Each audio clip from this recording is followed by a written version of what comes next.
qui essaye de nous enfermer sous-estiment la colère du dollar. Pour les grosses peines, les potes libérés, ceux qui portent le bracelet. Pour les Elvira qui passent le portique et ceux qui font tout rentrer. Parce qu'on a tous des proches qui sont ou qui ont été emprisonnés. Un frère, une voisine, une camarade de lutte ou un cousin. Parce que quand on se tape une embrouille avec l'administration pénitentiaire, on peut avoir envie d'en parler. Parce que ça nous renforce d'écouter les témoignages des autres. Dedans c'est dur, et dehors c'est dur aussi, C'est sorti c'est sûr, le SS et le Mirador me le gâchaient nos vies. À chaque jour suffit sa peine, moi je respire à peine. Le café, les sirènes montent. Que ce soit à Fleury ou à Fresnes, le daron fait la tenne et moi je traîne seul dehors. Politiqueur dehors, petit frère emprisonné. Je me demande quoi écrire dans mes lettres, qui passera sous la censure, me fera rire. 1 heure pour se raconter des bouts de vie, à bout de souffle. Parce que la radio permet de communiquer par-dessus les murs de la tôle. Parce qu'on n'en peut plus d'entendre que la prison nous protège. Casse-Muraille, une émission pour libérer la parole des prisonniers, des prisonnières et de leurs proches. En direct jusqu'à 18h30 sur Prune 92 FM et sur prune.net. Bonjour. Donc, comme vous venez de l'entendre, vous êtes en direct à l'antenne de Casse-Muraille. Donc, n'hésitez pas à nous contacter si vous avez envie d'envoyer une petite dédicace ou un message pour quelqu'un qui potentiellement peut nous écouter au centre de détention de Nantes, à la maison d'arrêt de Carquefou ou à l'établissement pour mineurs à Orvaux. Donc, pour rappel, Casse-Muraille, c'est une émission qui sert à ça, en premier lieu, et aussi dans laquelle on essaye de convaincre tout le monde qu'il faudrait abolir la prison et le système pénal. Voilà.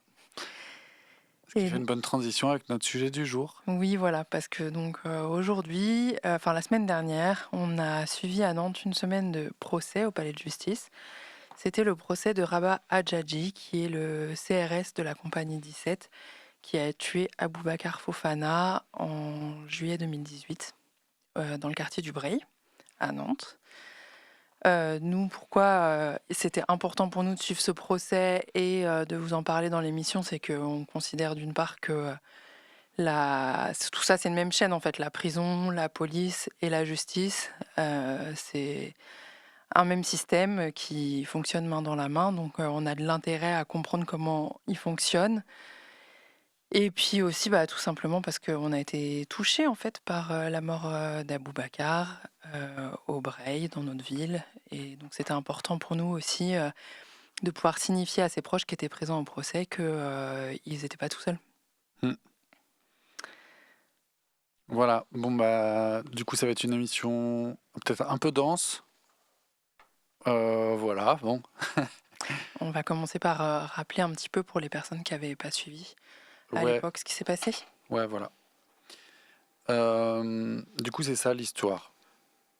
Aboubacar Fofana roule dans le quartier du Breil le 3 juillet 2018. Il croise une patrouille de CRS dans le quartier. Donc c'est une patrouille de renfort qui occupe le quartier là depuis quelques semaines. Et au prétexte qu'ils portent... Non, c'est leur premier soir au Breil. Ils sont tout nouveaux au Breil. Ah, ils viennent d'arriver. Ok. Et du coup, au prétexte qu'il porte pas sa ceinture, les flics lui font signe de s'arrêter. Le contrôle dure un peu, les flics finissent par lui demander de se garer pour l'emmener en vérification d'identité au commissariat central. Pendant la manœuvre pour se garer, Aboubacar décide de se barrer. Il part en marche arrière, dépasse le fourgon de CRS qui est sur sa gauche et percute dans sa course une voiture garée sur la route. Dans le même temps, le CRS Hadjadji, chef de bord de la patrouille, le poursuit à pied, arme au poing. Arrivé à la hauteur d'Aboubacar au moment de la collision avec l'autre voiture, il tire sur lui et le touche d'une balle dans le cou. La voiture d'Aboubacar continue alors sa course en marche arrière sur près de 60 mètres et s'arrête dans le jardinet d'une maison pavillonnaire. Les flics le rejoignent en courant, arrivent à la voiture et elles ouvrent la porte et trouvent du sang partout. Aboubacar a juste le temps de dire « Sauvez-moi, vous m'avez tué ». Les gens autour essayent de se rapprocher d'Aboubacar, les flics les en empêchent, et ils exigent alors de la flic qui est en train de faire un point de compression sur Aboubacar de réciter une sourate. Aboubacar est emmené en ambulance au CHU et il est déclaré mort 1 heure plus tard. Suite à ça, il y a eu plusieurs jours d'émeutes qui ont secoué différents quartiers de Nantes. Le flic tireur, donc Hadjadji, est entendu en audition libre le lendemain du tir. Il raconte avoir tiré en état de légitime défense. L'enquêteur de l'IGPN est sceptique quant à la légitime défense et reconvoque Hadjadji le lendemain pour une audition en garde à vue. Hadjadji change alors de version et déclare que le coup est parti tout seul et qu'il n'a jamais eu l'intention de tirer. L'instruction a duré des années, la reconstitution des faits a eu lieu 2 ans plus tard et la famille n'a été entendue que 4 ans après les faits. Le procès s'est donc tenu, comme on vous disait, la semaine du 12 janvier 2026 au tribunal judiciaire de Nantes, soit plus de 7 ans après le décès d'Aboubacar. Il a duré 5 jours. Le flic était poursuivi pour violence volontaire ayant entraîné la mort sans intention de la donner par une personne dépositaire de l'autorité publique avec l'usage d'une arme. Il a été condamné à 7 ans de prison ferme avec mandat de dépôt et son avocat a fait appel immédiatement. Les enjeux du procès qui se sont tenus pendant 5 jours, en gros, c'était de déterminer si le flic avait tiré volontairement ou pas. Est-ce que le tir était un tir accidentel ? Sinon, est-ce que la légitime défense pouvait être retenue ? Et donc de savoir si Aboubacar avait menacé les policiers avec sa voiture ou d'autres personnes. Et donc ainsi, la justice pouvait se dire si l'article L435-1, qui permet aux flics de tirer en cas de refus d'obtempérer et de danger sur une personne, sur un conducteur, peut s'appliquer légitimement dans cette histoire. Et au-delà de cette histoire, nous, la question qu'on se posait, parce que ça c'était plutôt les questions que se posaient finalement les juges, c'est est-ce que le flic va être condamné et à quelle hauteur ? Voilà, et du coup, donc après ces 5 jours d'audience qui ont eu lieu, donc c'était une cour criminelle, qui est un intermédiaire entre la cour d'assises et la cour correctionnelle. La différence avec la cour d'assises, c'est que les gens risquent maximum 20 ans de prison. Donc c'était le cas là pour violence volontaire ayant entraîné la mort sans intention de la donner. Voilà.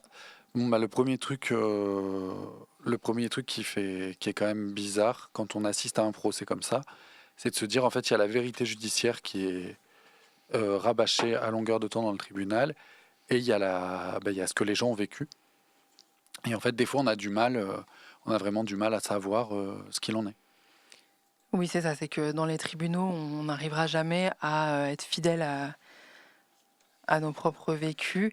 Et en premier lieu, nous là, dans ce procès, en tout cas, ce qui m'a marqué, c'est l'heure de la mort d'Aboubacar, donc où pendant le procès, on dit qu'il est mort à 21h38, donc c'est l'heure de sa mort qui a été déclarée à l'hôpital. Sauf que dans mes souvenirs, au break dès le premier soir, on savait qu'Aboubacar il était mort sur place et qu'il avait été emmené en fait en ambulance au CHU, mais que les policiers l'avaient tué. Et donc ses amis qui étaient autour de la voiture le soir, c'est les dernières personnes à avoir vu Aboubacar vivant. Mhm. Et d'ailleurs, le médecin légiste a bien précisé pendant le procès que donc les blessures qu'il avait examinées sur le corps d'Aboubacar, c'était des blessures de nature à entraîner la mort dans les 10 à 30 minutes suivant l'intervention des blessures. Donc ça mènerait à avant 21h. Ouais. L'autre chose qui était assez marquante aussi, c'est que le tir là, il s'est passé en pleine rue. Il y avait des immeubles qui étaient tout autour, donc il y a des gens qui étaient présents, il y a des gens qui ont vu au moins une partie de la scène, et il y a seulement 3 témoins qui ont été cités pour témoigner de ce qui se passait. Ça veut dire qu'il y a plein de personnes qui ont vu des choses et qui n'ont pas été appelées à venir témoigner au tribunal. Quand je dis 3 témoins, c'est 3 témoins oculaires, parce que bien sûr au tribunal il y a eu des experts qui ont le statut de témoin aussi, il y a eu les enquêteurs. Enfin, il y a eu plusieurs policiers qui ont pu témoigner. Mais là, dans les témoins oculaires qui ne sont pas de la police, il n'y a que 3 personnes qui ont été entendues. Et ce qui fait, enfin moi pendant longtemps j'ai cru qu'il y avait vraiment personne qui avait vu le tir et tout, parce que c'est ce qu'ils répétaient en permanence, et les policiers n'ont jamais rien vu, nan. Et finalement pour capter qu'il y a 3 témoins qui débarquent, qui ont vu des choses, et après de parler avec d'autres gens dans la salle, il y a en fait plein de gens qui ont vu la scène. Voilà un autre truc qui nous a surpris pendant cette semaine, c'est quand même le caractère raciste de ce meurtre, qui a l'air d'avoir été un angle mort de la procédure, et en tout cas qui a été un angle mort du procès. Enfin, ça n'a jamais été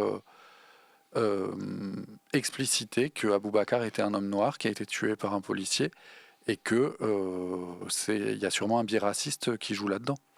Oui, tu dis que ça nous a surpris. Est-ce que ça nous a vraiment surpris ? En tout cas, j'ai l'impression que c'est un discours militant du coup qui est inentendable par les juges. Du coup, ça a l'air d'être disqualifiant pour les avocats de le mettre en avant devant les juges. Et du coup, en fait, on le sait bien que c'est parce que Aboubacar, c'est un homme noir qu'il a été tué par la police. Mais c'est jamais nommé, quoi. Et le fait que ce soit jamais nommé, pour moi, c'est très éloigné des vécus de chacun et chacune, parce que quand même assister à ce procès, donc c'est assister au procès d'un policier qui a tué une personne, mais ça rappelle aussi quand même la menace qui vit au-dessus de la tête de chaque homme racisé en France, du fait du caractère systémique de ces meurtres policiers. Et donc ça vient remettre... Le fait de parler de ce procès, d'y assister, etc., elle vient remettre cette menace dans l'esprit de chacun, chacune, mais c'est le vécu des hommes racisés en France. Et d'ailleurs, Hadjadji, ça a été bien dit pendant le procès que c'était pas une personne raciste au sens moral du terme, c'est-à-dire que apparemment il laissait rien passer comme remarque ou acte raciste dans les patrouilles dont il était chef, sauf que la présence de CRS en permanence comme une police néocoloniale dans le quartier du Breil, c'est déjà du racisme systémique. Le fait que ce soit Aboubacar qui se fasse contrôler comme n'importe quel mec racisé au volant d'une voiture, c'est déjà du racisme systémique. Et tous ces meurtres qui sont perpétrés par la police en France sur des hommes qui sont descendants d'immigrés d'anciennes colonies ou de colonies qui perdurent, c'est du racisme systémique. Et moi, ça m'a fait ressortir le livre de 100 portraits contre l'État policier, qui a été fait par le collectif Case Rebelle en 2016, je crois. Ou 2017, aux éditions Sileps, qui fait 100 portraits de personnes qui ont été tuées par la police et qui en démontrent le caractère raciste. Et que c'est un système, quoi. Ouais. Mais voilà, mais du coup d'avoir assisté à ce procès, ça nous a quand même fait, du coup d'assister à ce procès et de savoir que le flic a été condamné à 7 ans de prison ferme. Faut savoir quand même que le procureur avait demandé 4 ans, dont 2 ans avec sursis et 2 ans aménageables, ce qui voulait dire qu'il n'était pas censé dormir une seule nuit en prison, et que finalement là, il part en tôle au moment du délibéré, quoi. Donc on se demande si c'est une évolution réelle, si enfin l'État français va prendre acte de ces violences systémiques et du coup va plus laisser passer que des flics se comportent de la sorte. Ou est-ce que c'est anecdotique? Est-ce que c'est juste cette juge-là, ce flic-là qui prend comme ça? Enfin, voilà, c'est un peu les questions qu'on va essayer de se poser là maintenant. Déjà, moi, je pense qu'il y a quand même une évolution de ces questions-là dans la société. Je ne sais pas jusqu'à quel point, c'est difficile à dire, mais grâce aux luttes qu'il y a, aux émeutes aussi parfois, qu'il y a à chaque fois qu'il y a des meurtres de la police, c'est une question qui prend de la place quand même dans dans le débat politique. Euh, En fait, de plus en plus, les familles de personnes qui se font tuer par la police sont en réseau les unes avec les autres, se soutiennent les unes les autres, sont invitées pour témoigner de ce qu'elles vivent. La réponse aussi viscérale là, qui des fois se fait sous forme d'émeute, elle prend de la place aussi et elle force à ce que ces questions soient prises en considération dans la société. Après la mort d'Aboubacar, il y avait eu quand même plusieurs nuits d'émeutes au Breil. Plus récemment, je pense qu'on a tous en tête aussi pour Naël, qui avait le meurtre de Naël qui avait quand même donné lieu à des réactions, des révoltes, vraiment dans plein d'endroits. Donc tout ça, moi, j'ai l'impression que ça porte quand même une évolution dans la société. Après, on peut se poser la question quand même. Je pense que c'est une bonne question de se poser là sur la juge. Là. Est-ce que c'est une juge particulière ou est-ce que c'est la justice qui a évolué Oui, c'est clair. Et puis comme tu dis, enfin, c'est quand même c'est des années, enfin des décennies en fait de lutte qui ont été portées par des collectifs de personnes touchées par les meurtres policiers et le racisme d'État en général. Donc on a pensé en préparant au MIB, à Vivolé, à Urgence Notre Police Assassine, à la famille Traoré et à tous les collectifs Vérité et Justice. C'est sûr que d'assister à ce procès, on ne pouvait pas ne pas penser à Angelo Garant et le combat que sa sœur mène autour de ça, ou à Ouagay, dont et la manif pour les 10 ans de la mort de Babacar qu'on a diffusé il n'y a pas longtemps à l'antenne. En fait, d'un coup, c'est comme si ça nous a fait repenser à toutes les histoires où il n'y a jamais eu de procès, où il n'y a jamais eu de reconnaissance, en fait. Donc on espère vraiment que c'est un progrès qui a été gagné par toutes ces personnes qui se sont bougées et aussi le fait que des gens par l'émeute fassent du rapport de force dans la rue. Mais on n'en sait rien en fait, on pose la question et puis l'avenir nous le dira, parce qu'il y a quand même aussi le procès du keuf qui a tué Naël à venir. Donc on imagine que lui, assis sur son million d'euros, il fait moins le malin en voyant cette condamnation. Mais c'est vrai que aussi on peut se dire que c'est peut-être juste anecdotique et que ça serait lié, comme tu le disais Gaël, au fait que on ait eu affaire à des magistrats qui aient spécialement pris conscience que la justice doit protéger les gens de la police, ou qui aient eu une vision consciencieuse des choses. En tout cas, c'est clair que le frère d'Aboubacar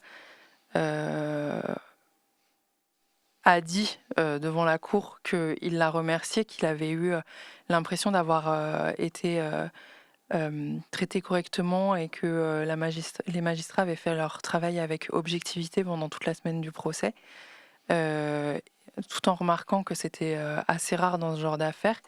Nous aussi, c'est vrai, on l'a vu que la magistrate, en fait, elle était attentive à prendre en compte la peine des proches d'Aboubacar et à gérer le procès avec dignité, en fait.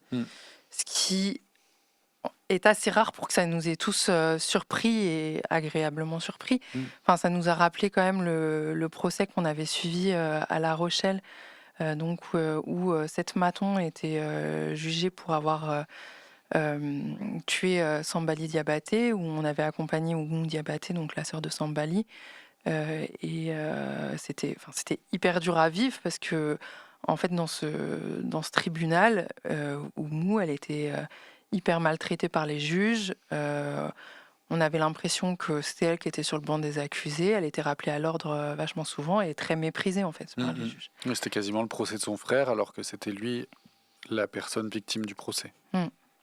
Voilà, donc on se dit que peut-être cette décision de condamnation, elle est anecdotique du fait de magistrats spéciaux. Les fameux juges rouges dont parle CNews et tous les droitards. C'est aussi, je pense qu'il y a moins d'enjeux, comme les juges savent que qu'il va faire appel. peut-être en première instance, la décision à moins d'un jeu, ça permet de faire un truc symbolique aussi pour dire, pour prendre en compte un peu les victimes et tout ça. Et puis, de toute façon, c'est vrai que l'avocat d'Adjadji, il s'est dépêché de faire appel. Et puis que le procès final, ce ne sera pas celui-ci, ce sera celui qui ira en appel. Et maintenant, c'est difficile d'extrapoler sur est-ce que c'est une tendance qui est en train de se marquer et que d'un seul coup, la justice aurait décidé de se désolidariser de son bras armé qu'est la police. C'est vrai que nous, on a du mal à y croire quand même. Donc, de toute façon, on attendra, hein, on verra ce qui se passera en appel, on verra ce qui se passera avec les autres affaires de policiers. Et puis voilà, quoi. Hein. Voilà, l'autre question qu'on se posait aussi, c'est est-ce que c'était lié au fait que Adjadji soit arabe, que ce soit pour lui qu'il y ait eu une peine qui était particulièrement exemplaire. C'est sûr que dans la société dans laquelle on vit, on est obligé de se poser la question. Et c'est vraiment pas quelque chose qu'on peut exclure. Et en même temps, c'est quelque chose qui est difficile à mesurer, donc on ne saura pas tellement. Nous, sur place, on n'a pas vu beaucoup d'éléments qui sont venus nous conforter dans cette idée-là. Et moi, je pense que si ça a pu jouer un moment, j'aurais presque envie de le mettre dans l'autre sens, en fait, parce que j'ai l'impression que là, ce qui a joué, c'est surtout des éléments en sa faveur. Enfin, finalement, ça nous paraît énorme, là, 7 ans de prison.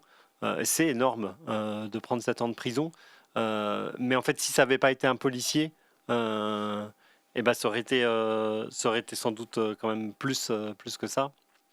Et du coup, ce qui a joué dans le procès, c'est le fait qu'il soit policier. Et on ne peut pas savoir comment ça se serait passé s'il avait été blanc, si ça avait été un policier blanc. Et peut-être, c'est possible qu'il y aurait eu encore plus de privilèges que simplement le fait d'être policier. Et peut-être qu'il y aurait eu un soutien plus grand de la profession policière, qu'il y aurait eu... et puis qu'il y a des biais de la sympathie de juges qui auraient pu être plus grands pour quelqu'un de blanc. Donc peut-être que le rendu n'aurait pas été le même, mais moi ça me paraît difficile de dire il a été condamné parce qu'il était arabe. Ouais. Et bon, sinon il y a une autre hypothèse aussi de pourquoi ce procès, et que peut-être c'est le début de rien du tout, mais que, enfin, une des raisons qui peut faire aussi qui a amené à cette condamnation, c'est que, en vrai, il s'est cramé, quoi. Enfin, depuis le début, ce truc de changement de version là que je vous racontais tout à l'heure, où en première audition, il dit c'était un tir volontaire, et après il dit ah non, le coup est parti tout seul. Du coup, c'est difficile de le justifier. Et en plus, du coup, il a été quand même questionné toute la semaine de pourquoi. Parce que c'est quand même plus facile de justifier un accident que de justifier un tir volontaire. Du coup, est-ce que vraiment vous aviez intérêt de dire que c'était un tir volontaire si c'était un accident? Et le gars s'est enfoncé dans son mensonge, quoi. Il a pas réussi à sortir de ça, et ça se voyait. Oui, et ça lui a été reproché du coup de faire des versions adaptatives tout au long, parce que non seulement il tenait dans son mensonge, donc tout le monde voyait que que son mensonge il tenait pas face à la réalité. Il se disait il va craquer, il va dire non, c'est pas ça qui s'est passé, parce qu'il y avait des faits matériels vraiment soutenu par des experts qui montraient que c'était pas possible comment il racontait sa version. Et après, il continuait quand même dans son mensonge, mais en changeant des petits trucs pour adapter, pour se dire ah oui, là, ça se voit vraiment que... Si les experts disent que ma version n'est pas possible, c'est que sûrement, en fait, j'ai raconté ça et j'ai sans souvenir, mais j'ai dû faire comme ça. Ouais, parce qu'en fait, sa première version, c'est que il s'est... Donc c'était en été, hein, donc la fenêtre il faisait chaud, la fenêtre de voiture, et puis de toute façon il parlait pour le contrôle, la fenêtre de voiture d'Aboubacar elle était ouverte, qui serait penché dans la voiture pour l'empêcher de reprendre son volant, qui se seraient battus tous les deux, et que comme il avait son pistolet dans la main, donc un Six Hour, donc où ça nous a été expliqué que c'est une détente en 2 coups avec 3,9 kg de pression, donc le coup il part pas tout seul, il y a forcément un doigt qui appuie fort. Et il n'y a pas de coup qui est parti accidentellement. Ils ont regardé l'arme, il n'y a pas eu de coup qui est parti tout seul. Et du coup, sa première version, c'est de dire bah oui, mais du coup, le coup, il est parti pendant que j'étais penchée dans la voiture et qu'on se battait. Et les experts ont dit non, c'est pas possible. Enfin, pour plein de raisons différentes, ils ont démontré. On va peut-être pas en faire toute la description, mais ils ont dit que c'était pas possible. Et donc là, ils se réadaptent en disant ah bah non, en fait, on s'est battu, mais je suis sortie du véhicule et c'est là que mon coup il est parti, tout ça. Enfin bref, ils mentaient. Et les juges le voyaient, ça se voyait que les juges le voyaient, et du coup, c'était. Bah oui, on était dans un mensonge flagrant, quoi. Du coup, peut-être ce sera. Enfin voilà, bon, à voir. Il s'est enfoncé, c'est sûr. Il s'est enfoncé, ouais. Vous voulez que je vous mette une petite musique hein? Ouais. Qu'est-ce que je vous mets? Rof regretté?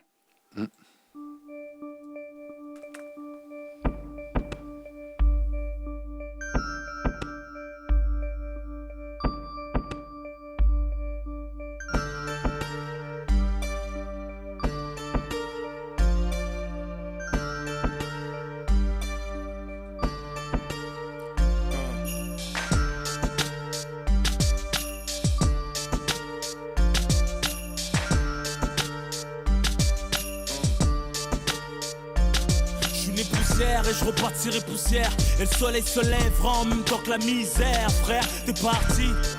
T'étais là devant moi à me parler de Yarabi. Tu voulais te mettre à faire la hier. Prie que Dieu te préserve des châtiments. Après la vie c'est autrement. Et la rue perd ses monuments, perd ses valeurs, perd ses principes, perd son respect de la discipline dans l'illicite. Les peines s'alourdissent, des assises au cercueil. Un article en page fait divers, une haja en deuil.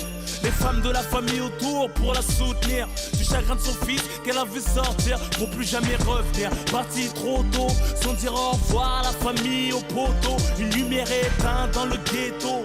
En souvenir que des photos encore plus tristes en vidéo. Les quartiers désunis se réunissent pour saluer ta mémoire, énumérer tes qualités, raconter tes histoires, partager avec toi. Je m'étais pas rendu compte à quel point je tenais à toi. Et c'est toujours comme ça. Ton visage et ta voix me hantent, frère. Ta personnalité me manque. On n'était pas du même milieu. T'étais plus vieux. C'est peut-être pour ça qu'on s'appréciait mieux. T'étais prêt à tout pour moi, au point de cartonner en bécane, en venant bouger pour moi. En rap, t'écoutais que moi. J'ai pas vu ta mifa. Que Dieu les protège, je suis dégoûté de moi. Que Dieu me pardonne. Subhanallah, à quel point les épreuves peuvent affaiblir un homme. C'est tout ce que je regrette, mais sur le Coran de la Mecque, que j'étais là sans y être, mais c'est Dieu qui veut. Parler de toi me fait rougir les yeux, toujours une doigt pour ton âme, j'espère te voir dans les yeux. T'étais un grand monsieur, respecté même par la police, courageux, beau gosse comme ton fils. Malgré le train de vie, tu le ramenais faire du poney. Se refusait pas, t'allais tout nous donner. Savais pas lire, mais avec toi, on apprenait. Un mec fiable, juste à regard, on se comprenait. Toujours le sang-froid, jamais froid aux yeux. À piloter ta queue en roue arrière, même à deux, du 9-4 au 9-2. M'en bats les douilles qu'il était dangereux, marche avec toi à cause des embrouilles. On n'insulte pas à mort, qu'il soit bon ou mauvais. Dans mon camp ou dans le tien, qui repose en paix. Là où ils sont, ils pensent plus à la vie. Et s'ils pouvaient revenir, c'est pour gagner leur place au paradis. On s'entrefume, mais c'est le système qui nous met à dos. Je rends hommage aux hommes beaux comme Arafat ou Nordo. Que Dieu les préserve du feu de l'enfer. C'est pire que de sentir qu'on va mourir, qu'on peut rien faire. Quand je chantais que t'allais mal et que t'enchaînais les joints, j'improvisais un freestyle qui te redonnait le moral. J'ai perdu beaucoup de gens, la plupart violemment, pour des histoires de manque de respect ou d'argent, ou d'accidents alcoolisés ou d'overdose. La mort met tout le monde d'accord, fait oublier les causes. Soit tu relativises, pète les plombs ou te laisse aller. Je pleure pas mais mon écriture est salée. Pour ceux qui ont perdu leurs frères, leurs sœurs, leurs pères, leurs mamans, leurs enfants sous les décombres, des bombardements. Loin de la vie de Paris, tout se passe comme Dieu a dit. Que doit être la souffrance, mourir de maladie. Tonton Ahmed, je t'ai vu sur le lit de mort. Ça fait mal d'assister à l'agonie d'un homme en or. Bienveillant, tu me parlais comme un ami. Toujours là à réconcilier les membres de la famille. Tu t'es forcé de nous inculquer les bons caractères, nous transmettre les vertus, les richesses de la misère. Le daron exemplaire, tu parlais toujours calmement, malgré le vacarme de tes nombreux garnements. Je l'ai jamais vu se plaindre. Revenu de la Mecque avec la lumière, il est parti sans l'éteindre. Que Dieu facilite ma attente. Chacun son tour et la mort nous a tous mis sur liste d'attente. D'office, tous condamnés. C'est douloureux de perdre deux fils dans la même année. C'est pour la mère de Mamad, Bassiro de Kouré. Salam à la famille de la Snatouré. Vrai bonhomme, respect. Depuis qu'ils sont plus là, c'est plus pareil. Reposer en paix. Pour Saïd, de cheville à Atis Mons. Même en prison, t'avais besoin de mon 11. Et j'aurais tant voulu t'écouter celui-ci. Tu nous as quittés derrière les barreaux en semi. On croit pas au suicide. L'imam qui t'a lavé nous a dit que t'étais beau. Le visage reposé car t'étais bon. Tu partageais ton cœur comme du pain. Sans te connaître, je t'ai senti mieux que du parfum. T'as acheté mes CD par 20 pour les offrir dans la rue. Je réalise toujours pas qu'ici bas je te verrai plus. Quand mon regard était gris, tu me ramenais du soleil. Je me souviens du laser quest, des vacances à Marseille. Tu me disais t'inquiète, il y a plein de gens qui t'aiment. Tu leur donnes de la force par tes freestyles et tes thèmes. Tu disais toujours Hamdoullah même quand tout allait mal. C'est ça, il tout craché, ça, tout était normal. J'ai appris sa mort quand j'enregistre cet album. 3 jours avant, parler de se voir au téléphone. Comme quoi la vie ne coûte rien, t'es jamais sûr d'être là demain. De rentrer ou te réveiller, aller au Radma. Pour les générations sacrifiées, les corps rapatriés, les mères en deuil et les hommes qui vont prier. Pour les chairs qu'on voit plus, un jour viendra notre tour. Et la vie continue.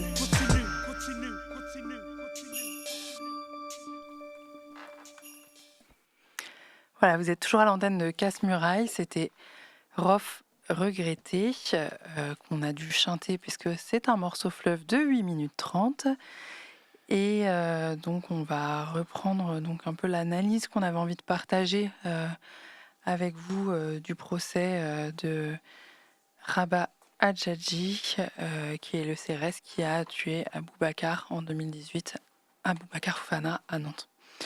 Donc on soulevait la question de voir si c'était une évolution réelle ou juste une condamnation, parce qu'on le redit, c'est une condamnation qui n'est jamais arrivée avant, qui est assez historique. Donc le policier meurtrier prenne 7 ans ferme avec mandat de dépôt.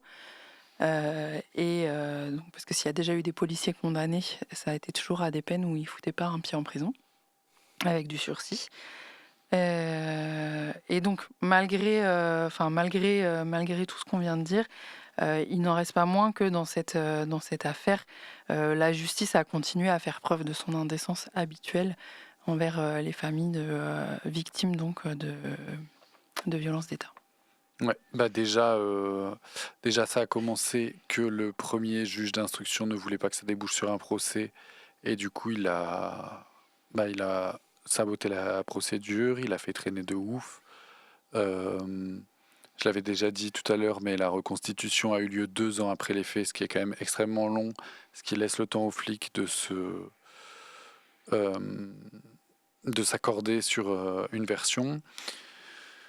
Les parties civiles ont été entendues 4 ans après le décès d'Aboubacar. Enfin, c'est quand même aussi extrêmement long que ses frères et sœurs, parents et tout, ne soient pas entendus pendant 4 ans. Enfin, c'est quand même quelqu'un qui prend une balle dans la rue pour une ceinture de sécurité et jamais on écoute sa famille. Alors qu'ils en avaient fait la demande dès juillet 2018. Dès le départ.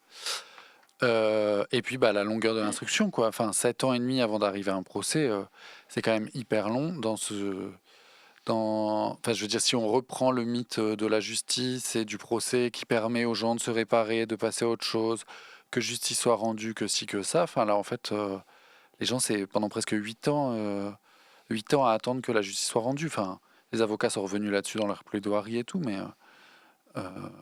je trouve que le mal est fait, dans tous les cas.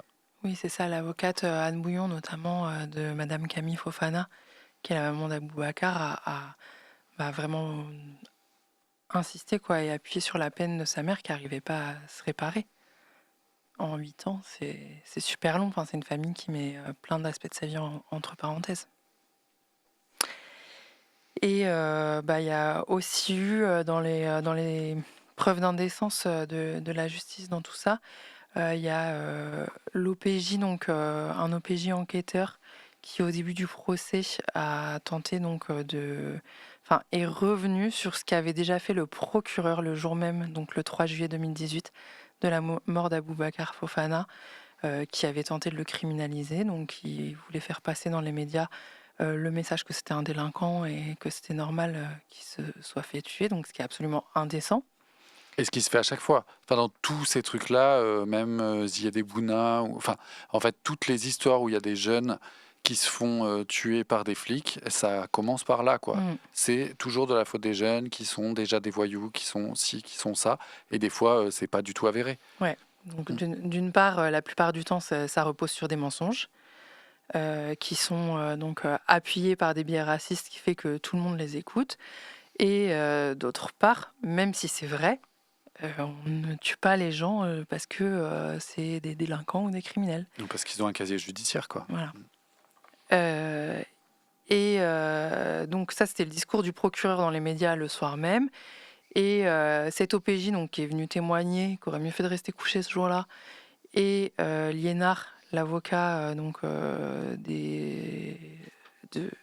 de l'accusé, donc de Hadjadji, ont tenté donc de discréditer Aboubacar, donc la victime défunte, pour faire avancer leurs propres affaires, quoi. Donc c'était absolument indécent. Quand même dans les trucs à noter, oui, bien, tout à l'heure je parlais du juge d'instruction et j'avais un truc à rajouter là-dessus, c'est que quand même le juge d'instruction donc, qui a entendu le flic, là, Hadjadji, en garde à vue, donc il se dit que quand même c'est un peu chelou ce qui se passe et que la légitime défense c'est pas... Enfin, sa version de la légitime défense peut pas fonctionner, donc il change de version et tout. Hadjadji sort avec un contrôle judiciaire où il n'a pas le droit de voir ses collègues tant que l'affaire n'était pas jugée. Mais le juge d'instruction dit « Oh, c'est bon, vous êtes policier, vous pouvez quand même faire la route jusqu'en Dordogne ensemble. » Donc en fait, ils ont eu 5 heures de route. Une fois que Hadjadji avait changé de version, ils ont eu 5 heures de route dans un même fourgon tous ensemble pour se mettre d'accord sur une version finalement. Oui, il lui a juste fait promettre de ne pas en parler pendant le trajet. Promis, juré. Comme on voit comment il a menti toute la semaine. Mais ça normalement, on n'aurait jamais dû le savoir. En fait, c'est par hasard, bien longtemps après, que ça a été découvert. Et du coup, les gens, dans un premier temps, ont cru que le policier n'avait pas respecté son contrôle judiciaire. Et du coup, il était obligé de dire que c'était le juge d'instruction qui lui avait donné l'autorisation. Et du coup, ça a mouillé et porté un peu le discrédit sur le juge d'instruction parce que c'est complètement aberrant, ça, comme scénario. Bon, après, ils ne se sont pas vantés non plus de ouf dans la salle d'audience, quoi. Ouais, c'est clair. Ouais, en la personne de ce juge d'instruction, quoi, on a retrouvé notre bonne vieille justice qui est bien de connivence et complaisante avec la police. Ce qui est bien normal, puisque sans policiers, les juges pénaux, ils n'ont pas de travail. Hein. S'il n'y a personne d'arrêté, ils n'ont personne à juger. Donc, il faut bien qu'ils protègent leur gagne-pain aussi. Et pareil pour le procureur qui, en plus, le ministère public qui travaille avec la police au quotidien, il a été tout à fait connivent avec les policiers. Et donc, lui, il a fait des réquisitions où il a en effet demandé la condamnation donc, de Hadjadji, mais une condamnation assez classique, celle qu'on voit dans ce genre d'affaires depuis maintenant quelques années, c'est-à-dire 4 ans de prison, dont 2 avec sursis, et que donc les 2 enfermes qui resteraient seraient aménageables, donc pour faire en sorte que Monsieur Hadjadji ne mette pas un pied en prison. Alors on n'a rien contre le fait que les procureurs ne veuillent pas que les gens aillent en prison, hein, mais on aimerait bien que ce soit pour tout le monde pareil. Et en plus, sa réquisition, c'était vraiment illustrant quoi, de comment il s'excusait, sans le dire évidemment, d'être à demander la condamnation d'un flic, c'est-à-dire qu'il reprenait point par point toute une démonstration pour montrer qu'il ne pouvait pas faire autrement. Donc au bout d'un moment, moi j'ai fini par me dire mais c'est pas possible, il va l'enfoncer, il va lui mettre la tête sous l'eau. Et non, en fait, pour faire une demande de peine tout à fait clémente par rapport à ce que sont habitués à faire les procureurs dans ce genre d'affaires, quand c'est pas des keufs. Oui. Un truc aussi qu'on n'a pas mentionné, c'est la plaidoirie des avocats des parties civiles. Moi, c'est quelque chose qui m'avait particulièrement touché parce qu'il y avait presque une dimension un peu anticarcérale dedans, de dire que en fait, eux, leur position en tant que partie civile, c'était pas de dire que la prison c'était la solution, que c'est pas forcément, ils n'avaient pas forcément envie de défendre le système pénal, mais que ce qu'ils défendaient, c'était l'égalité de tout le monde devant la loi, et que vu que le système pénal existe et que en fait l'habitude de la justice c'est de mettre de la prison à tout le monde, si là il y avait une exception extraordinaire pour un policier, ça venait mettre en cause quand même tout le sentiment de justice qu'on pouvait avoir dans cette société. Et à la fois, je trouvais qu'il y avait un truc fin là de pas dire nous on croit à la prison, on croit au système pénal et tout ça, mais par contre on croit quand même un peu à une sorte d'équité, de justice et le fait que tout le monde soit traité pareil. Donc c'était d'abord la plaidoirie de la partie civile, après il y a eu le procureur, il y a eu la défense en dernier, et il y a eu une suspension de séance. Et Oui. dans ce que tu disais, Boisec, là, qui est un peu un avocat star là, dans la place à Nantes en matière de droit pénal, donc je pense que certains des auditeuristes connaîtront, il a même dit je suis assez souvent de l'autre côté de la barre, donc à défendre des gens qui sont menacés par la justice d'aller en prison, pour ne pas demander de la prison. Enfin, c'était juste pour préciser ce que tu disais. Ouais, tout à fait.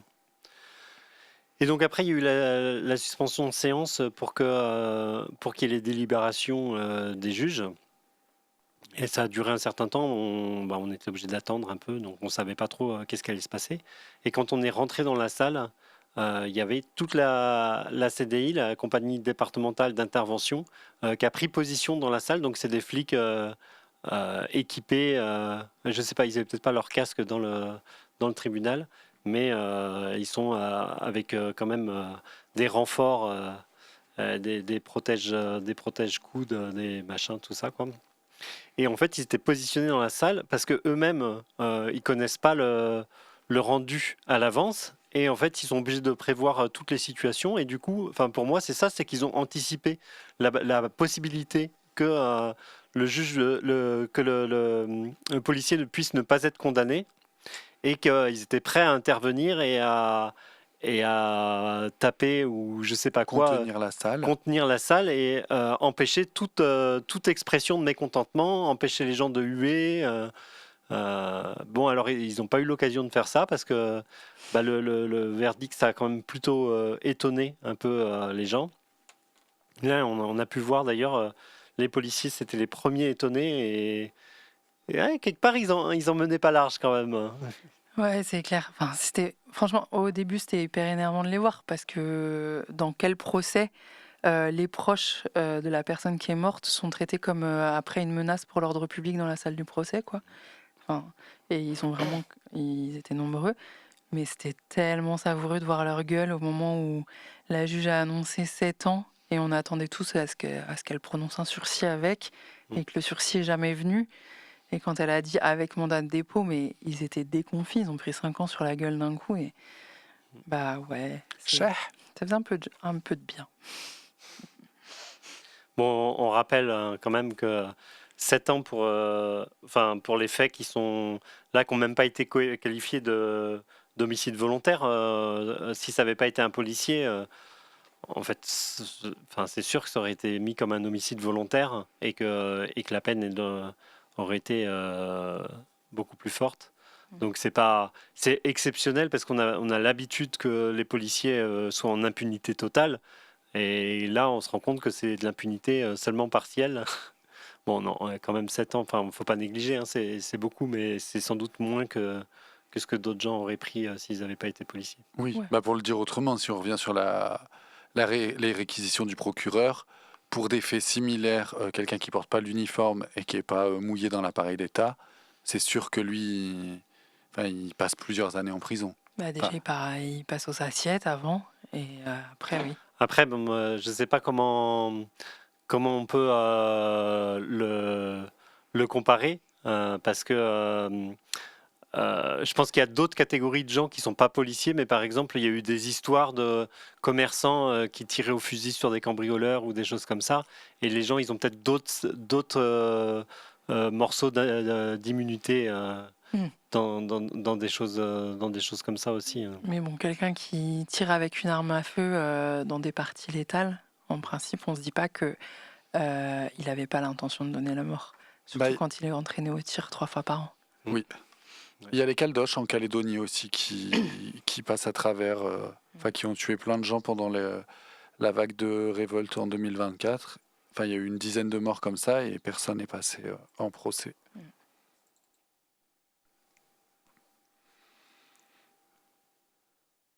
Bon, vous voulez parler un peu pour essayer d'avancer, il va falloir qu'on abrège à un moment. Mais on voulait quand même parler de la manière dont les flics se tiennent et se couvrent dans ce genre de procès. Oui, tout à fait. En fait, à chaque fois, on voit en fait les déclarations des flics. Ils ont rien vu, ils savent pas ce qui s'est passé. Il y a plein de moments dans le procès, on pouvait avoir l'impression que les policiers se couvraient pas complètement parce que en fait, quand Adjadji sortait des éléments qui paraissaient un peu invraisemblables et qui collaient pas du tout à la procédure. Les flics, ils allaient pas dans son sens, mais ils allaient pas non plus dans le sens inverse en fait. Ils disaient plus, c'est possible, j'ai pas vu. Quand il plaidait plus quand il plaidait l'accident, en fait, lui, sa version, c'est qu'il avait crié tir accidentel, et les autres policiers, ils n'ont pas dit qu'ils ont entendu tir accidentel. Ils ont dit mais c'était compliqué, il y avait plein de bruit. Peut-être qu'il a dit ça, mais j'ai pas vraiment entendu. Ou peut-être j'ai entendu ça, mais je suis pas sûr. Je m'en rappelle plus très bien. Enfin, il y avait quand même un truc. C'est une façon de couvrir. Et puis du coup, des 5 policiers qui ont été entendus parce qu'ils étaient avec lui en patrouille. Il y en a un qui a refusé de venir et qui lui couvrait pas du tout son ancien collègue. Il l'a dit en fait. En vrai, ça faisait du bien d'entendre quelqu'un dire ça. Il a dit, en fait, il y avait pas de raison de tirer. On tire pas sur quelqu'un parce qu'il s'en va. Si le mec il essaye d'échapper à notre contrôle, on va pas le tuer pour ça. On le laisse partir. On va chercher la radio et on annonce qu'il y a un délit de fuite et puis voilà. Ouais, voilà. Mais je sais pas. C'était un peu de bon sens, quoi. Et ça faisait du bien de l'entendre parce que c'est quand même toujours un peu indécent d'entendre les gens débattre de est-ce que il avait raison de tuer ou pas. Et voilà, donc lui, il disait c'est sûr que c'est pas un tir accidentel et c'est sûr qu'il aurait pas dû tirer, donc il couvrait pas et c'est peut-être bien pour ça qu'il voulait pas se déplacer au tribunal. Même si enfin bref, on va pas passer une heure sur lui. Mais les autres, en effet, et comme tu dis, ils restaient flous et ils se prévalaient du fameux effet tunnel pour dire qu'ils avaient rien vu. Donc ça, c'est vraiment leur défense préférée maintenant. Oui, puis ça allait loin parce que, y compris là, quand il a porté la version qu'en fait il était dans l'habitacle, il avait passé son torse dans l'habitacle du véhicule et que du coup il a essayé d'attraper le volant et qu'il y a eu des échanges de coups entre Aboubacar et lui. En fait, l'autre policier, il était de l'autre côté de la voiture avec son arme de sortie à observer le chauffeur. À pointer son arme sur Aboubacar, ouais, qui était dans la voiture, et il disait moi je regardais que Aboubacar et du coup j'ai pas vu si le policier est rentré dans l'habitacle, a rentré le torse et les mains dans l'habitacle et est entré dans une lutte avec Aboubacar. Il a pas vu ça, il regardait que Aboubacar. Du coup il a pas pu voir ce qui était quand même un peu c'est là que non mais c'est là que la version imaginée au bout d'un moment elle tient plus. Ça se voit. Vous avez essayé de vous mettre d'accord, vous restez flou un maximum et tout, mais en fait, vous n'arrivez pas à faire un truc réel. Bon, un point qu'on voulait mentionner quand même, c'est que du coup, Adjadji, il a été défendu par a priori son pote dans la compagnie de CRS, là, et que ce mec, Grégory Attab, c'était le porte-parole du syndicat Alliance. Et Alliance, c'est un syndicat d'extrême droite, très très marqué à l'extrême droite. Et vraiment, je sais pas, c'est des vrais fachos. Oui, et puis ça a été parlé beaucoup pendant le procès, l'effet de corps dans la police, qui fait que les policiers se tiennent et se soutiennent. Que d'ailleurs, Liénard, l'avocat du keuf, a essayé de contredire en disant il n'y a pas d'effet de corps dans la police. S'il y en avait un, d'ailleurs, il y aurait plein de policiers qui seraient venus soutenir Adjadji pendant ce procès. Moi, j'en vois pas. C'était mauvaise foi incroyable, alors qu'on voyait déjà au moins 5 policiers dans la salle, sans compter tous ceux qu'on avait vu passer pendant tout le procès. Bref, c'est pas très important, mais... Oui, mais il disait ça, mais il a dit le contraire avant aussi. À un moment, quand ça lui allait dans la défense, il essayait d'expliquer pourquoi il n'y avait pas la même version entre le tir accidentel et le tir volontaire, alors que son client disait que c'était un tir accidentel et que plusieurs autres policiers disaient que c'était un tir volontaire en état de légitime défense. Il a dit non, mais c'est simple, en fait, c'est parce que c'est les autres collègues qui ont menti en disant que c'était pas accidentel, parce que quand même, c'est vraiment une grande honnêteté de mon client d'avoir dit que c'était accidentel, parce que c'est quand même quelque chose qui est mal vu, et c'est quand même quelque chose qui est répréhensible pénalement, et ça engage sa responsabilité professionnelle. Et en fait, les autres collègues voulaient le défendre, c'est pour ça qu'ils ont menti et qu'ils n'ont pas dit que c'était accidentel. Et du coup, il a interrogé un témoin, il a interrogé un enquêteur de la police sur qui il comptait sur une certaine solidarité et qui comptait sur l'esprit de corps pour venir défendre. Il lui dit, mais est-ce que ce que je dis, c'est valable? Est-ce que ça peut arriver parmi la police que des fois, il y ait la volonté un peu de couvrir les collègues? Et le policier, soit il comprenait pas, soit il voulait pas rentrer dans le jeu. Le témoin là qui était enquêteur et tout, il disait bah non, il n'y a pas d'esprit de solidarité dans la police, ça n'existe pas. Et du coup, Liénard, il insistait un peu en disant mais non, mais quand même, c'est comme ça un peu partout. Puis dans la police, peut-être les collègues, ils ont envie de se couvrir. Et l'autre, il continue non, pas du tout. Et ce qui était vraiment de la mauvaise foi, parce que en fait, tout le monde dans la salle sait que les policiers se couvrent. Puis je veux dire, ils passaient leur temps à dire oui, ça vous l'avez entendu d'où?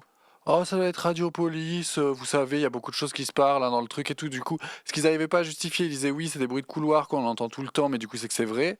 Et en même temps, on n'est pas en train de se couvrir. Enfin bon. Bref. Voilà. En tout cas, on voulait aussi terminer cette analyse de cette condamnation et plus globalement de ce procès par revenir sur les enjeux de l'article L435-1 dans tout ça. Parce que même s'il n'a pas... vu que Hadjadji faisait sa défense sur le fait que c'était un tir accidentel, l'article n'a pas été...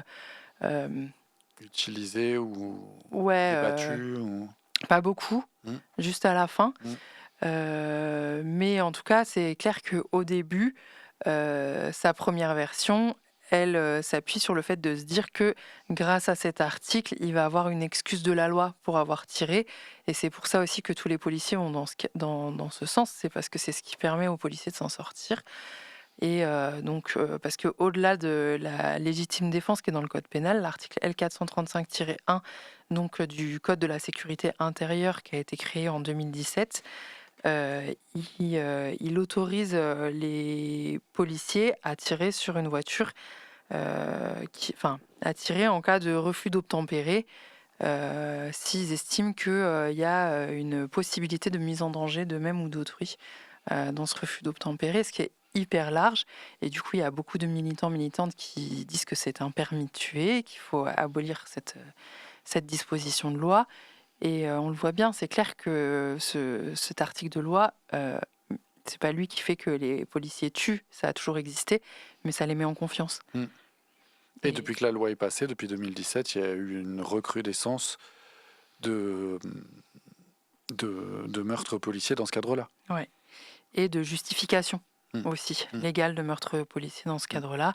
Donc on vous a déjà passé un podcast où Aurélie Garand, elle explique tout son combat judiciaire jusqu'à la CEDH, parce que en fait, le meurtre de son frère, c'est le premier meurtre qui est couvert par cette loi-là. Donc son frère, Angelo Garand, qui a été tué par le GIGN en 2017. Le keuf qui va être jugé dans le cadre de la mort de Naël, c'est ça mais aussi. Pendant le procès, il y a eu quelqu'un qui s'est fait tuer sur l'autoroute A31 pendant un délit de fuite. Ouais. Pareil. Voilà, c'est très grave. Bien sûr, ça n'a pas inventé les crimes racistes d'État, mais ça les encourage et c'est très grave. Et en ce moment, les syndicats de policiers demandent à ce que soit ajoutée à cet article de loi une présomption irréfragable. Déjà, c'est en train d'être débattu à l'Assemblée que ce soit une présomption de légitime défense, c'est-à-dire qu'ils n'ont plus à démontrer eux-mêmes qu'ils étaient en légitime défense. Ça va être aux victimes de démontrer qu'il n'y avait pas de légitime défense. Et il y a des syndicats de keufs qui vont jusqu'à demander une présomption irréfragable. Ça veut dire une présomption dont on ne pourrait pas faire la preuve contraire qu'il y avait la légitime défense. Ok. Ouais. J'avais demandé c'était quoi irréfragable. Voilà. Et Laurent Nunez, le ministre de l'Intérieur, s'est prononcé pour, là, le 21 janvier, il y a 2 jours. Mais du coup, ça a donné aussi des débats dans le tribunal sur comment interpréter cette loi, parce que dans les lois, il y a quand même... en fait, on peut tirer, un policier peut tirer sur quelqu'un qui est en délit de fuite s'il y a des raisons de croire que il met en danger des gens. Et du coup, là, le débat, c'était, bah oui, mais là, il part en voiture. Si ça se trouve, il va écraser des gens en voiture 500 mètres plus loin. Et quand même, bah là, plutôt le tribunal et les avocats des parties civiles ont trouvé que c'était une interprétation très, très abusive de l'article, en disant, bah, en fait, c'est pas ça. Il faut qu'il y ait des éléments matériels, comme il faut qu'il y ait un policier qui soit sur la trajectoire de fuite. Parce que là, à la limite, c'était même plus dangereux. Parce que une fois que Aboubacar est mort, la voiture, elle a continué sa course sans aucun contrôle. Elle était sans plafonner dans un jardin un peu plus loin. S'il y avait du monde sur la route, ils auraient été écrasés d'autant plus.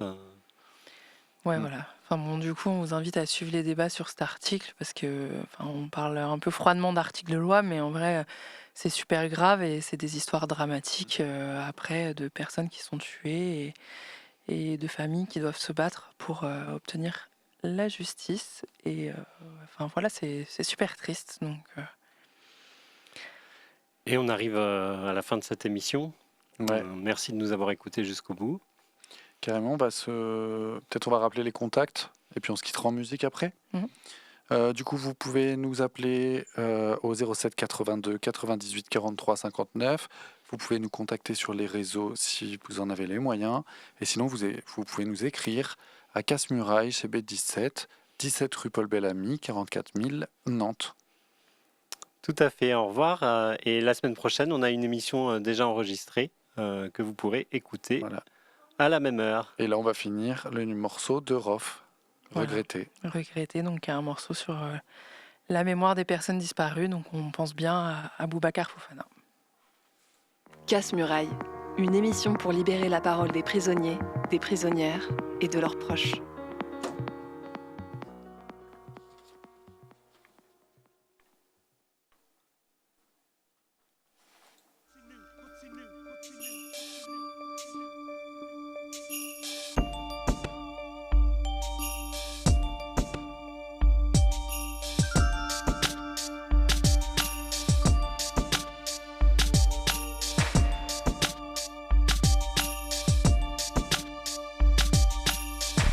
Du cœur en toute sincérité, à bon entendeur, je te dis sévère aux gens conscients de la réalité. Je te parle de celle qu'on a vécue, celle qu'on vit, celle qu'on vivra certainement si on survit.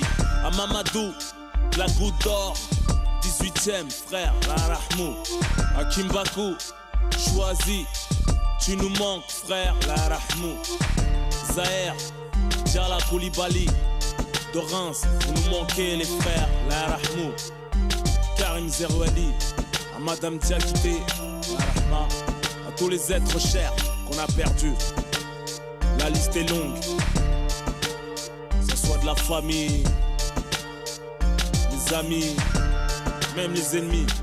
Parce que la mort met tout le monde d'accord. Tout ce qu'on possède, c'est de la location, même si c'est acheté. Parce que on n'emporte rien avec soi. Que Dieu vous protège. Bien sûr, si vous avez la foi. Je vis chaque jour de ma vie comme si c'était le dernier. Et quand mon fils me sourit, c'est comme si c'était le premier. Je remercie la Zermi, t'as fait moi ce que je suis. Avec tout ce que mon cœur aime et tout ce qui me réjouit. Tout ce qui me donne envie, ce qui m'attache à la vie. Tout ce qui fait garder la foi et supporter la survie. Tu peux recompter les jours vécus, t'en es la somme. Je suis là pour braver les épreuves et la mentalité de l'homme. Tantôt on est fort, tantôt on faiblit. Tantôt on se souvient, tantôt on oublie. Cousin, demain c'est aujourd'hui. En attendant le jour J où tu me verras plus que sur un poster devant des bougies. J'espère tu garderas des bons souvenirs de moi. Si je t'ai fait du mal ou du tort, excuse-moi sincèrement. Je suis là pour exister du mieux que je peux. Je travaille sur moi-même pour résister aux tentations du feu. Personne n'est parfait, tu le sais. J'arrêterai pas de te conseiller même si je fais pas mieux, je le sais. Le temps passe et je peux pas le retenir. Trop de cœur, trop de nerfs et j'arrive pas à me contenir. Deux personnes me font souffrir, mon fils et moi on sort d'elle. Je suis pas heureux moi, bref c'est personnel. C'est mon destin, je l'accueille les bras ouverts. Le monde m'a pourri la vue, pour ça je regarde de travers. Je suis blasé de tout et je kiffe peu de choses. Je me passe d'une femme, la passion fan, comme une rose. Envie de tout plaquer comme Kaina Samet. A découvert de Hassanet, faites une doigt pour que ça m'aide.